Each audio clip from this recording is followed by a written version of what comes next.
স্বাধীনতা স্বাধীনতা আমাদের জন্য একটা স্বপ্নের ব্যাপার। প্রশ্ন হচ্ছে, আমার এই কথা শুনবো কেটা? আমার এই কথা কেউ শুনুক বা না শুনুক বড় কথা সেটা না। বড় কথা হচ্ছে আমরা যার যার স্থান থেকে যদি প্রতিবাদ করি তাহলে অবশ্যই সারা দেশের মানুষের কাছে পৌঁছে যাবে আমার এই কথাগুলো। আমরা যুদ্ধ চাই না, আমরা সংঘাত চাই, আমরা সমান চাই, আমরা স্বাধীনভাবে বেঁচে থাকতে চাই। আমরা পৃথিবীর কোথাও যুদ্ধ চাই না, আমার নিজের দেশেও কোনো সংঘাত চাই না। আমরা সমঝোতার মধ্যে আমরা বেঁচে থাকি, এটাই প্রত্যাশা। আমরা স্বাধীনভাবে বেঁচে থাকতে চাই। 5ই আগস্ট যে এদেশ স্বাধীন হয়েছিল, আসলে এখন পর্যন্ত আমরা স্বাধীনতা পাইনি।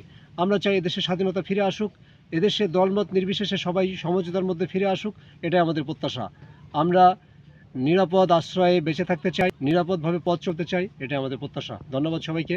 আসুন আমরা সবাই মিলে দোয়া করি এবং সেই সাথে কীভাবে সমঝোতা আসে সেটা নিয়ে কথা বলি। আল্লাহ হাফেজ।